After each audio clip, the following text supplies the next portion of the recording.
بسم اللہ الرحمن الرحیم یریدون لیطفئوا نور اللہ بافواہہم واللہ متم نورہ ولو کرہ الکافرون وقال النبی صلی اللہ علیہ وسلم الناس معادن كمعادن الذهب والفضة او كما قال علیہ الصلاة والسلام۔ قابل احترام بزرگوں دوستو، اللہ تبارک و تعالیٰ نے انسان کو فائدہ پہنچانے والی جتنی بھی چیزیں ہیں ان کو زمین کے اندر اللہ نے چھپا دیا ہے۔ کھانے پینے کے اعتبار سے ہو اور بھی جتنی بھی اس کی ضرورت سے متعلق چیزیں ہیں وہ ساری چیزیں اللہ نے زمین کے اندر چھپائی ہیں۔ زمین کیا ہے؟ یہ اپنے اندر خزانے لیے ہوئے ہے۔ بہت سی بہترین قسم کی قیمتی دھاتیں، قیمتی معدنیات، پیٹرول کے، سونے کے اور بھی دنیا بھر کے خزانے اپنے اندر لیے ہوئے ہیں۔ اللہ تعالیٰ نے ایک ضابطہ یہ بنایا کہ اگر انسان ان چیزوں سے فائدہ اٹھانا چاہے تو ایک صحیح طریقے سے محنت کرے۔ جب انسان صحیح طریقے سے محنت کرتا ہے تو زمین کے اندر کے جو خزانے ہیں وہ اسے فائدہ اٹھاتا ہے، اور آج دنیا اٹھا رہی ہے۔ اور اسی طرح ایک انسان اگر زمین کے کسی حصے پر محنت چھوڑ دے وہ خزانے اندر ہی رہیں گے، لیکن وہاں سے جو ہے کانٹے دار جھاڑیاں وجود میں آئیں گی، سانپ اور بچھو، مختلف قسم کے نقصان دینے والے جانور وہاں سے پیدا ہوں گے۔ یہ ایک دنیا کا ضابطہ ہے۔ اللہ تبارک و تعالیٰ نے زمین کے اندر یہ خصوصیت رکھی ہے۔ قرآن پاک میں اللہ تعالیٰ نے فرمایا واللہ انبتکم من الارض نباتا، اللہ تعالیٰ نے تمہیں بھی مٹی سے بنایا ہے۔ یہ اللہ تعالیٰ نے صاف فرمایا واللہ انبتکم من الارض نباتا، اللہ تعالیٰ نے تمہیں جو پیدا کیا وہ زمین سے پیدا کیا۔ جو خصوصیات زمین کے اندر ہیں وہی خصوصیات انسان کی مزاج میں اور انسان کی طبیعت میں اللہ نے رکھی ہے۔ اگر انسان پر صحیح طریقے سے محنت ہو، اس کے اندر صحیح طریقے سے محنت، تو اس کے اندر سے بھی خزانے نکلیں گے۔ وہ خزانے کیا ہیں؟ وہ ایمان کا خزانہ، تقوی کا خزانہ، صبر اور شکر کا خزانہ، انسانیت کی خدمت کا خزانہ اور انسانیت کو نفع پہنچانے کا خزانہ، ماں باپ کی خدمت اور اطاعت کا خزانہ، ادب کا خزانہ، یہ سارے خزانے انسان اللہ تعالیٰ نے اس کے اندر رکھ دیے ہیں۔ اسی کو کہا کل مولود یولد علی الفطرہ، ہر بچہ دنیا میں فطرت پر پیدا ہوتا ہے۔ وہ فطرت کیا ہے؟ فطرت سلیمہ، اس کے اندر وہ سارے خزانے اپنے اندر لیے ہوئے۔ لیکن ایک انسان جب محنت چھوڑ دیتا ہے اپنے اوپر، جیسے زمین پر محنت نہیں ہوئی تو وہاں کیا ہے؟ کانٹے دار جھاڑیاں ہیں، جنگل ہے، اور ان جنگلوں کے اندر بسنے والے بے شمار سانپ۔ اسی طرح انسان کے اندر بھی یہ خصوصیت ہے کہ جب انسان اپنی ذات پر محنت چھوڑ دے تو پھر اس کے اندر سے جو ہے وہ چیزیں وجود میں آئیں گی جس کا تذکرہ میں گزشتہ کئی جمعہ سے آپ کی خدمت میں عرض کر رہا ہوں۔ وہ چیزیں کیا ہیں؟ تکبر ہے، غصہ ہے، حسد ہے، نفاق ہے، ریاکاری ہے۔ یہ وہ چیزیں ہیں جو زہریلے جانور کی طرح ہیں، جو انسان کی روحانیت کو، اس کے ایمان کو نقصان پہنچانے والی ہے۔ تو اللہ تبارک و تعالیٰ نے ایک ضابطہ، ایک سسٹم بنا کر ہمیں دنیا میں بھیجا ہے، اور یہ چیز ہر انسان، دیکھیے ہر انسان زمین پر محنت کرتا ہے، زمین سے فائدے اٹھا رہا ہے۔ جس زمین کے حصے پر محنت نہ ہو تو وہ زمین بنجر ہے۔ تو اسی طرح انسانیت کے بھی طبقات ہیں۔ یہ انسانیت کے جس طبقے پر محنت ہو، اس پر واقعی محنت ہو، اس کے لیے اللہ کا علم ہے۔ اللہ تعالیٰ فرماتے ہیں وَهُوَ الَّذِي يُنَزِّلُ الْغَيْثَ مِن بَعْدِ مَا قَنَطُوا وَيَنشُرُ رَحْمَتَهُ، اللہ تعالیٰ وہ ہے جو بارشیں برساتا ہے۔ بارش برستی ہے تو اندر سے بہترین قسم کے سبزے اگتے ہیں، اور اسی طرح یہاں پر اشارہ فرمایا وہ بارش وحی کا علم ہے، وحی کا پانی ہے۔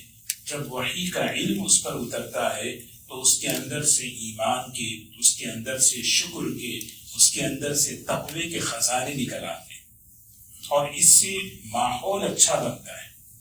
ایک بات میں آپ کی خدمت میں عرض کروں، دیکھیے یہ ہر زمانے میں یہ چیز چلی ہے۔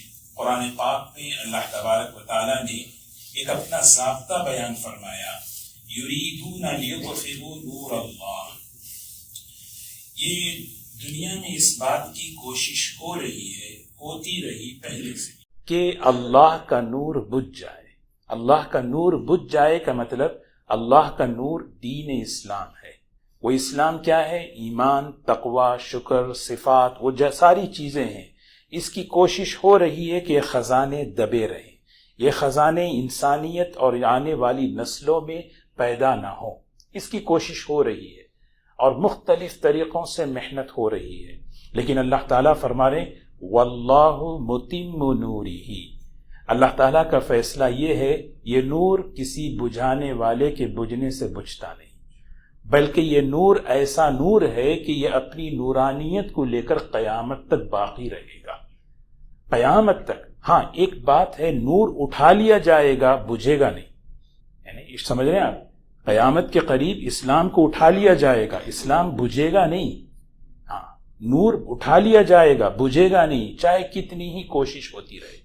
لیکن ایک بات یہ ہے کہ یہ جو صفات ہیں، یہ جو خوبیاں ہیں، یہ ہماری سب سے بڑا جو اس وقت جو مسئلہ ہے، جو چیلنج ہے، وہ یہ ہے کہ امت مسلمہ کو کیسے سنبھالا جائے۔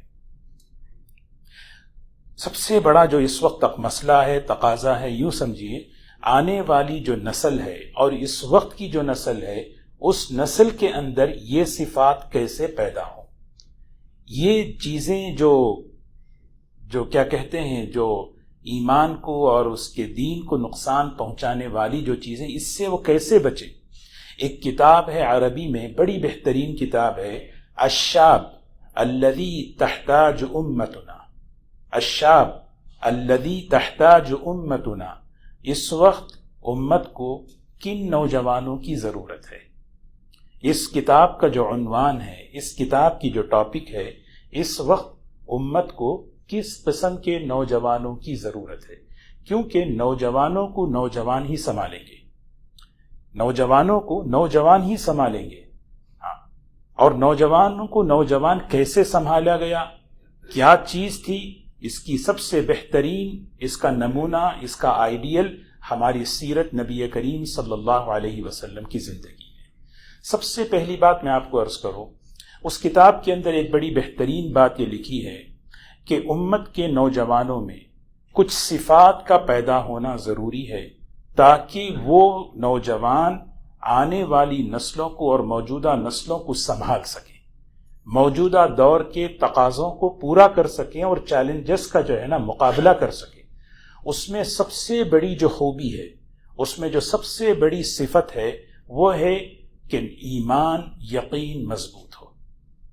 جس نوجوان کا ایمان، یقین مضبوط ہوتا ہے، ظاہر سی بات ہے وہ یعنی ایمان اور یقین مضبوط ہونے کا مطلب اس کے عزم، اس کے ارادے، اس کے حوصلے مضبوط ہوں، اس کا یقین مضبوط ہو اللہ کی ذات پر، اللہ کے صفات پر۔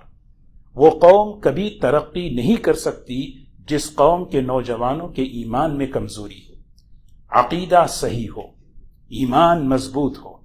آپ اس امت کے پہلے دور کو ذرا دیکھیں، آپ حضرات نے سیرت پڑھا ہے، اس امت کے ابتدائی دور کو اگر آپ دیکھیں گے تو اس امت کے ابتدائی دور میں اس دین اسلام کو جو تقویت ملی تھی، نوجوانوں سے ملی تھی۔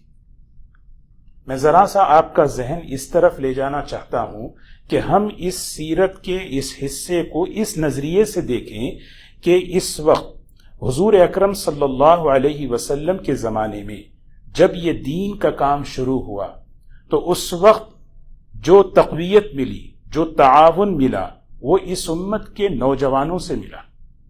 4 بڑے صحابہ ہیں خلفائے راشدین، حضرت ابو بکر، حضرت عمر، حضرت عثمان اور حضرت علی رضی اللہ عنہ اجمعین۔ جس وقت حضرت ابو بکر رضی اللہ تعالی عنہ اسلام قبول فرمایا، اس وقت ان کی عمر تھی 37 سال۔ کتابوں میں لکھا ہے شاب یافع، بھرپور نوجوان۔ سیدنا عمر بن الخطاب رضی اللہ تعالی عنہ جب اسلام میں داخل ہوئے، ان کی عمر تھی 27 سال۔ حضرت عثمان رضی اللہ تعالی عنہ جب اسلام قبول کیے ان کی عمر تھی 26 سال. حضرت علی رضی اللہ تعالی عنہ جب اسلام قبول کیے ان کی عمر تھی 10 سال. اب دیکھیں، سوچیں اس امت کو، یعنی اور آگے آپ چلیں، عبداللہ ابن عباس، عبداللہ ابن عمر، عبداللہ ابن مسعود، عبداللہ ابن زبیر، جب ہم ان کا نام لیتے ہیں، جس وقت انہوں نے اسلام قبول کیا ان کی عمریں بالکل 13، 14، 15 سے کم تھی. اللہ تبارک و تعالیٰ نے حضور اکرم صلی اللہ علیہ وسلم کو جو ایک دعوت کا کام جو دیا تھا، جو ایک مقصد کے لیے دنیا میں بھیجا تھا، اس مقصد کو چلانے کے لیے، اپنے تحریک میں کامیاب ہونے کے لیے، اپنی محنت میں آگے بڑھنے کے لیے کون سی جماعت اللہ نے حضور صلی اللہ علیہ وسلم کو عطا فرمائی؟ نوجوانوں کی جماعت. آپ دیکھیں اولین صحابہ، بلکہ علماء نے لکھا ہے کہ صحابہ کرام کی جو جماعت ہے اس میں تقریباً 70% صحابہ نوجوان ہیں.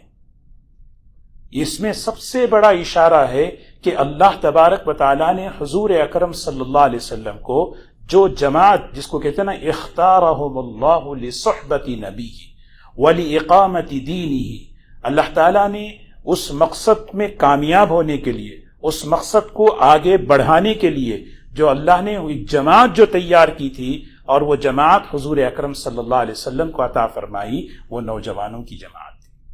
اول داع للاسلام، سب سے پہلے داعی اسلام کون تھے؟ داعی اسلام جن کو یہ لقب دیا گیا سیدنا مصعب بن عمیر رضی اللہ تعالیٰ. 18 سے 20 سال کی عمر تھی جس وقت انہوں نے اسلام قبول کیا. بہت ہی خوبصورت نوجوان. کتابوں میں لکھا ہے کہ حضور اکرم صلی اللہ علیہ وسلم کی جھلک نظر آتی تھی. کان شبیہ رسول اللہ صلی اللہ علیہ وسلم. کوئی دیکھتا مصعب بن عمیر کو تو کہتے یہ تو نبی کریم صلی اللہ علیہ وسلم کی طرح ہے. یہی وجہ تھی کہ غزوہ احد میں جب حضرت مصعب بن عمیر رضی اللہ عنہ شہید ہوئے تو شیطان اور دشمنوں نے یہ افواہ پھیلا دی کہ نبی کریم صلی اللہ علیہ وسلم شہید ہو گئے.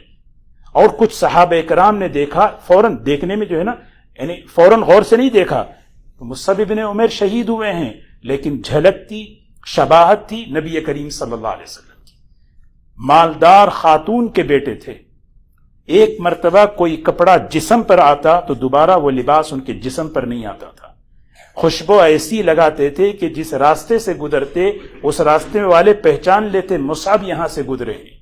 نوجوان ان کی چال چلنے کو فخر محسوس کرتے تھے. لیکن ایمان کتنا مضبوط تھا، یقین کتنا مضبوط تھا. جب انہوں نے اسلام قبول کیا تو اسلام اور ایمان کے مقابلے میں ہر راحت کو قربان کیا، ہر عیش کو قربان کیا. یہاں تک کہ حضور صلی اللہ علیہ وسلم نے ایک مرتبہ فرمایا من اراد ان ينظر بنور الایمان فلینظر الى مصعب بن عمیر. اگر تم میں سے کوئی شخص اپنے آنکھوں کو ایمان سے منور کرنا چاہے، اپنے آنکھوں کو دیکھ کر ایمان کو بڑھانا چاہے، صرف مصعب بن عمیر کو دیکھ لے. ان کو دیکھ کر ایمان بڑھ جاتا ہے. جب اسلام مدینے میں آیا، کیسے آیا؟ مدینے والے پہنچے، درخواست کی کہ ایک شخص ہمیں بھیج دیجیے ہمارے ساتھ جو ہمیں اسلام سکھائے، اسلام کی دعوت دے. حضور اکرم صلی اللہ علیہ وسلم چاہتے تو ابو بکر و عمر کو بھی بھیجتے، حضرت عثمان رضی اللہ عنہ کو بھی بھیجتے. لیکن کیا وجہ ہے کہ آپ نے حضرت مصعب بن عمیر رضی اللہ عنہ کو منتخب فرمایا؟ سیدنا مصعب بن عمیر رضی اللہ تعالی عنہ کو بھیج رہے ہیں. بڑی عجیب حکمت لکھی ہے. جیسا میں نے عرض کیا، شباہت تھی رسول اللہ صلی اللہ علیہ وسلم کی. مدینے والے بے چین تھے کہ نبی کریم صلی اللہ علیہ وسلم کو دیکھیں. اللہ کے رسول صلی اللہ علیہ وسلم نے مصعب بن عمیر کا انتخاب فرمایا تاکہ مصعب کو دیکھ کر کم سے کم مجھے تو یاد کر لیں. سیرت میں، شکل میں، صورت میں وہ صفات. اور تقریباً 2-2.5 سال حضرت مصعب بن عمیر رضی اللہ تعالی عنہ مدینہ منورہ میں ایسی محنت کی، 200 سے 250 گھر مسلمان ہو چکے تھے حضور صلی اللہ علیہ وسلم کے وہاں ہجرت کرنے سے پہلے. تو میں عرض یہ کر رہا تھا کہ اس امت کے ابتدائی دور کو اگر ہم دیکھیں گے تو اسلام کو جو قوت اللہ نے دی ہے، سمجھ رہے، اسلام کو جو تعاون اللہ نے فرمایا، اسلام کو جو تقویت ملی ہے اس امت کے نوجوان طبقے سے سب سے زیادہ اللہ نے دلوائی، انہی کی. اسی لیے جیسے میں نے عرض کیا اس کتاب کے اندر سب سے بڑی خوبی ایمان مضبوط ہو. جیسے ایک مثال دی مصعب بن عمیر رضی اللہ تعالی عنہ، ایسا ایمان ہر طرح کا عیش قربان کیا لیکن ایمان کے مقابلے میں کوئی کمپرومائز نہیں کیا. سچائی، صادق الامین، سچائی، صداقت الکلام، صداقت القلب، صداقت یعنی عمل، زبان کی سچائی، عمل کی سچائی، دل کی سچائی. سیدنا ابو ذر رضی اللہ تعالی عنہ نوجوان ہیں، ہم تو بار بار ایسے نام سنتے سنتے عادی ہو گئے ہیں کہ یہ کوئی بہت بڑے بزرگ تھے. بزرگ کا مطلب بہت بڑے عمر والے، 60 70 80 سال والے لوگ ہیں. نہیں، حضرت ابو ذر رضی اللہ تعالی عنہ بالکل نوجوان، لیکن آئے تو حضور اکرم صلی اللہ علیہ وسلم کی صحبت میں رہ کر ایسی تربیت انہوں نے حاصل کی. صداقت کا مقام دیکھیں، سند دے رہے ہیں حضور صلی اللہ علیہ وسلم، سرٹیفکیٹ دے رہے ہیں. آسمان سے نیچے زمین کے اوپر ابو ذر سے سچا کوئی نہیں. آسمان سے نیچے زمین کے اوپر ابو ذر سے سچا کوئی نہیں. امانت کیسی؟ ابو عبیدہ رضی اللہ عنہ نوجوان صحابی، انہیں لقب ملا. ہر امت کا ایک امین ہوتا ہے، امین ہذہ الامہ ابو عبیدہ، کہ اس امت کے امانت دار، پوری امت کے امانت دار کون ہیں؟ ابو عبیدہ رضی اللہ عنہ ہیں. سوچیں، یہ ہماری تاریخ ہے، یہ ہماری ہسٹری ہے. حضرت عمر رضی اللہ تعالی عنہ فرمایا کرتے تھے سبحان اللہ کہ اگر میرے انتقال کے وقت ابو عبیدہ زندہ ہوتے میں میرے بعد انہیں خلیفہ بناتا. اللہ تبارک و تعالی مجھ سے پوچھتے کہ ابو عمر تم نے ابو عبیدہ کو اپنا امیر خلیفہ کیوں بنایا؟ تو میں کہتا کہ رسول اللہ صلی اللہ علیہ وسلم نے فرمایا امین ہذہ الامہ، اس کام کے لیے امانت دار کی ضرورت ہے اور ابو عبیدہ سے زیادہ امانت دار کوئی نہیں.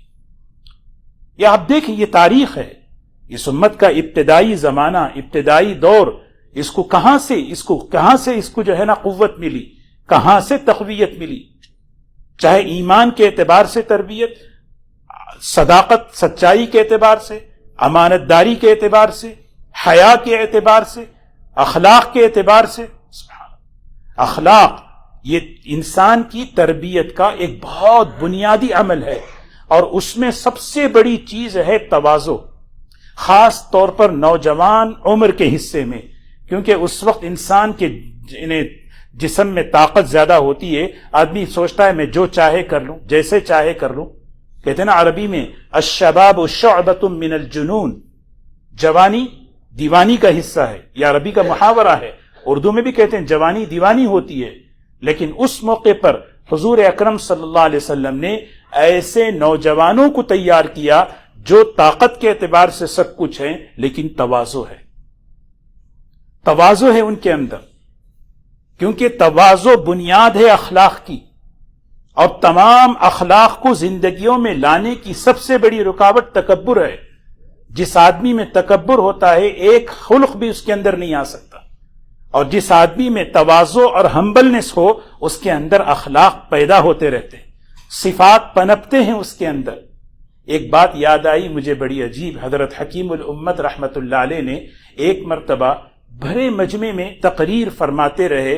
تقریر میں فرمایا تواضع میں اور ترقی میں جوڑ ہے. تواضع میں اور ترقی میں، ترقی سمجھتے ہیں نا، ترقی، کام آگے بڑھے، چیز آگے بڑھے. تو بیان ختم ہو گیا. ایک عالم دین بعد میں آ کر انہوں نے حضرت سے پوچھا کہ یہ تواضع میں ترقی میں جوڑ ہے، سمجھ میں نہیں آیا، کیسے ہو سکتا ہے؟ تو بڑی عجیب بات سمجھائی، سمجھنے کی ہے. فرمایا جب تواضع عام عمومی لوگوں میں ہو، عام مزاج میں تواضع ہو، تو اس کا فائدہ یہ ہوتا ہے ہر ایک دوسرے کی مانتا ہے. جب تواضع ہوتی ہے طبیعتوں میں، مزاج میں، ہر آدمی چھوٹا بنتا ہے تو ایک دوسرے کی مانتا ہے. جب ایک دوسرے کی مانتا ہے تو اختلافات کم ہوتے ہیں. جب امت میں اختلافات کم ہوتے ہیں تو امت منظم ہوتی ہے، یعنی آرگنائز ہوتی ہے. جب امت آرگنائز ہوتی ہے تو ترقیاں شروع ہو جاتی ہیں. سمجھ رہے ہیں بات؟ تواضع سے اختلافات کم. کیوں؟ اس لیے کہ بھئی ہر ایک کی مانیں گے، ہر ایک آپس میں مل کر رہیں گے، سب ہم اللہ کے بندے ہیں. اور جب اختلافات کم ہو رہے ہیں، خود بخود امت میں آرگنائز ہو جاتے ہیں، امت میں نے مطلب منظم ہو جاتی ہے. اور جب منظم ہو جاتی ہے تو پھر اس کے بعد ترقی شروع ہو جاتی ہے. کتنی بڑی بات قرآن پاک کے اندر دیکھیں، اللہ تعالیٰ نے حضرت لقمان کی بڑی 11 نصیحتیں اپنے نوجوان بیٹے کو انہوں نے کہی. اس میں ایک نصیحت کیا ہے؟ وَاقْصِدْ فِي مَشْيِكَ وَاغْضُضْ مِنْ صَوْتِكَ. تواضع اپنے اندر پیدا کرو، تکبر سے اپنے آپ کو بچاؤ. تو بہرکیف دوستو، میں عرض یہ کر رہا تھا، یہ ہماری تاریخ. اب اگر ہم آگے دیکھیں، اس وقت بھی ہر زمانے میں بھی یہ ایک ترتیب چلی ہے کہ حضور اکرم صلی اللہ علیہ وسلم نے جیسے اللہ تعالیٰ نے آپ کو نوجوان طبقہ عطا فرمایا، ہر زمانے میں نوجوان طبقہ امت میں آتا رہا، جس سے جو ہے اگر ہم محدثین، ائمہ مجتہدین، فقہاء، ان کی زندگیاں اور ان کی عمریں اگر ہم دیکھیں، عام طور پر ہم ان کی عمروں کو، ان کی زندگیوں کو نہیں دیکھتے، ان کی ایجز کیا کیا تھی، جس کی وجہ سے یہ کام اسلام ترقی کرتا رہا، دین ترقی کرتا رہا. کہتے ہیں نا کہ ایک مثال دیتے ہیں، جسم کے اندر، انسان کے جسم کے اندر اگر جو ہے خون پیدا ہوتا رہے، اگر انسان کے جسم میں نیا خون اگر بننا اگر ختم ہو جائے، بیماری شروع ہو جاتی ہے. انسان کے جسم کے اندر اگر نیا خون بنتا رہے، وہ انسان کا جسم صحت مند رہتا ہے. اور درخت کی بھی مثال دیکھیں، درخت کے اندر اگر نئے نئے پتیاں، نئے نئے پھول آتے رہیں، وہ درخت بھی سرسبز و شاداب رہے گا. جس درخت کے اندر نئے نئے پھول، نئے نئے پتیاں نہیں آئیں گے، وہ درخت مرجھا جاتا ہے. جس جسم کے اندر، انسان کے جسم کے اندر نیا خون اگر نہ بنے، وہ جسم بیمار ہونا شروع ہو جاتا ہے. یہ ایک فطری چیز ہے. حضور اکرم صلی اللہ علیہ وسلم نے اس امت کو ایک جسم فرمایا. اس جسم کے لیے ایک نئے خون کی ضرورت، تازہ خون، تازہ جذبہ، تازہ جوش، تازہ قربانیاں. یہ کہاں سے ملیں گے؟ یہ ہماری نوجوان نسلوں سے ملیں گے. یہ ہماری نوجوان نسلوں سے ملیں گے. اور یہ چیز آج بھی ہے، ایسا نہیں ہے. آج ہمارے نوجوانوں کے اندر وہ جوش، وہ جذبہ، وہ ولولہ، وہ قربانیوں کا جذبہ سب کچھ ہے، لیکن افسوس یہ ہے کہ وہ غلط میدانوں میں لگ رہا ہے، جس کی وجہ سے ماحول خراب ہے. یہ جو ماحول میں خرابی نظر آ رہی ہے، اس کی ایک ہی بنیاد ہے، ہماری نوجوان نسلوں کی صلاحیتیں اور ان کی استعدادیں غلط جگہ پر لگ رہی ہیں. حضور اکرم صلی اللہ علیہ وسلم نے جو علم اللہ نے آپ کو عطا فرمایا، دیکھیے کسی علم کی اہمیت سے ہمیں کوئی یہ نہیں ہے، ہر علم اپنی جگہ ایک اہمیت ہے. جو کالجوں میں، اسکولوں میں جو کچھ پڑھایا جاتا ہے، لیکن جو علم اللہ نے حضور اکرم صلی اللہ علیہ وسلم کو عطا فرمایا، جس کو قرآن پاک میں فرمایا وَعَلَّمَكَ مَا لَمْ تَكُنْ تَعْلَمْ وَكَانَ فَضْلُ اللَّهِ عَلَيْكَ عَظِيمًا. سارے علوم ایک طرف، لیکن جو علم اللہ نے حضور اکرم صلی اللہ علیہ وسلم کو عطا فرمایا، اس کے بارے میں فرمایا نبی جی یہ بہت بڑا ہمارا فضل ہے. قرآن کا علم، اس کی وجہ کیا ہے؟ اس لیے کہ دنیا کے جو علوم ہیں وہ مشینریاں بناتے ہیں، آلات بناتے ہیں، انسٹرومنٹ بناتے ہیں انسان کی سہولت کے لیے. بہترین انجینئر، بہترین آرکیٹیکٹ، بہترین، یہ ساری چیزیں انسان کی سہولت کے لیے ہیں. لیکن اللہ کا جو علم ہے، وحی کا علم ہے، وہ علم اللہ تبارک و تعالیٰ کس لیے؟ انسان کی صلاحیتوں کو صحیح بنائے اور صحیح جگہ پر لگائے. جس وقت انسان کی صلاحیتیں، نوجوانوں کی صلاحیتیں صحیح جگہوں پر لگنی شروع ہوں گی، ماحول اچھا بننا شروع ہوگا. اور وہ کیسے بنتی ہیں؟ اس کے لیے ادارے ہیں. ادارے کمیونٹی کے اندر، کسی کمیونٹی میں دینی ادارے کا ہونا بہت بڑی اللہ کی نعمتوں میں سے ایک نعمت ہے. ان اداروں کے وجود کو غنیمت سمجھنا ہے، نعمت سمجھنا ہے، اور اس کو مضبوط کرنا ہے دعاؤں کے ذریعے، سپورٹ کے ذریعے، تعاون کے ذریعے، اپنے ہر چیز کے ذریعے سے. کیونکہ اگر یہ ادارے نہ ہوں تو پھر ہوگا کیا؟ وہ ہوگا جو ساؤتھ امریکہ میں ہو رہا ہے. اربوں کی نسلیں ایمان چھوڑ رہی ہیں. آپ دیکھیں جا کر. ہمیں اندازہ نہیں ہے کہ جس کمیونٹی کے اندر، جس علاقے کے اندر یہ مکتب سے لے کر، مدرسے سے لے کر، یہ جو جہاں پر بچوں کو اللہ کا علم سکھایا جاتا ہے اور ایسے نوجوانوں کو تیار کیا جاتا ہے جو نوجوان اپنے علم کو، اپنے ایمان کی حفاظت کرے اور آنے والی نسلوں کی حفاظت کر سکے. اس لیے دوستو معمولی بات نہیں ہے یہ ادارے، یہ ہر کمیونٹی کی ضرورت. اگر اللہ تعالیٰ کسی کمیونٹی میں ایسے ادارے رکھیں، اس کی قدر کریں. جیسے الحمدللہ اللہ کا شکر ہے، اللہ نے یہ نعمت ہمیں عطا فرمائی. ہمارے اس ادارے کے اندر ماشاءاللہ دین کے مختلف شعبے الحمدللہ کام کر رہے ہیں. مکتب ہے، حفظ ہے، عالمیت ہے، اسکول ہے. اور اسکول، بچوں کا جو اسکول ہے وہ اسکول کا ایسا ماحول ہے، اسکول کو تو بچے کہیں بھی جا سکتے ہیں. کیا وجہ ہے کہ ماں باپ اپنے بچوں کو یہاں پر ایسے اسکولوں میں بھیجتے ہیں جہاں ان کے ایمان کی، دین کی حفاظت کی فکر ہوتی ہے. اس کی وجہ یہ ہے کہ ان کے نزدیک اللہ کے دین کی اہمیت اور قدر ہے. تو الحمدللہ ہر ادارے کے اندر یہ چیزیں ہیں. تو اس کے لیے ہم اس کی قدر کریں. اس کی سب سے بڑی قدردانی یہ ہے اس میں ہم کسی نہ کسی درجے میں اپنا حصہ ہو. بچوں کے اعتبار سے جو پروگرام ہے اس میں، نوجوانوں کے اعتبار سے جو پروگرام ہے اس میں، بڑوں کے اعتبار سے جو پروگرام ہے اس میں، عورتوں کے اعتبار سے جو پروگرام ہے اس میں شریک ہونا، یہ سب سے بڑا. اور اس کے لیے دعائیں کرنا، اس کے لیے سپورٹ کرنا. اور اسی نسبت پر الحمدللہ سال میں ایک مرتبہ ایک پروگرام رکھتے ہیں. سال بھر میں جو بچے ماشاءاللہ گریجویٹ ہوتے ہیں قرآن پاک حفظ کرنے کے اعتبار سے، علم کے اعتبار سے، مکتب کے اعتبار سے، ان کو اپریشیشن کرتے ہیں. ان کو جو ہے کمیونٹی کے سامنے ان کو جو ہے ان کا اظہار تشکر کیا جاتا ہے. اور الحمدللہ کل سیٹرڈے ہے انشاءاللہ، کل 5 بجے سے انشاءاللہ مغرب تک، عشاء تک پروگرام ہے. آپ حضرات اپنے بچوں کو، اپنی کمیونٹی کو، اپنے دوستوں کو، ملنے جلنے والوں کو اس پر لے کر آئیں تاکہ وہ چیز یہ تو سب سے بڑی چیز اس میں ہمارا حصہ ہوگا. آپ کی دعائیں ہوں گی. آپ کی جو ہے ماشاءاللہ خدمت کرنے والے ہیں تو ان کا جو ہے ان کی ہمت افزائی ہوگی، حوصلہ افزائی ہوگی. اللہ تبارک و تعالی ہمیں اس امت کے لیے ایسے نوجوانوں کی اللہ تعالی ہمیں عطا فرمائے. ایسے نوجوان جو ہماری نسلوں کو سنبھال سکیں، ہمارے آنے والی نسلوں کو، ان کے دین کو، ان کے ایمان کو سنبھال سکیں. یہ صرف اور صرف دوستو یہ ادارے، یہ نسل تیار ہوتی ہے اداروں میں. میں آپ کو بتاؤں، ایک بہت بڑے عالم دین ہیں حضرت مولانا علی میاں صاحب رحمۃ اللہ علیہ. وہ فرماتے ہیں جیسے ہر ایک کا ایک نسب ہوتا ہے، اداروں کا جو سلسلہ نسب ہے، اداروں کا جو شجرہ نسب ہے، وہ مسجد نبوی اور مسجد نبوی کا جو چبوترا صفہ ہے وہ کتنا عالی نسب. کیونکہ اس صفے میں، اس مسجد نبوی میں حضور صلی اللہ علیہ وسلم نے ایسے نوجوانوں کو، ایسی امت کو تیار کیا جو دوسروں کو سنبھالی. تو الحمدللہ اللہ تبارک و تعالی ہم سب کو عمل کی توفیق نصیب فرمائے. اذان ہوگی پھر سنت پڑھ لیں انشاءاللہ.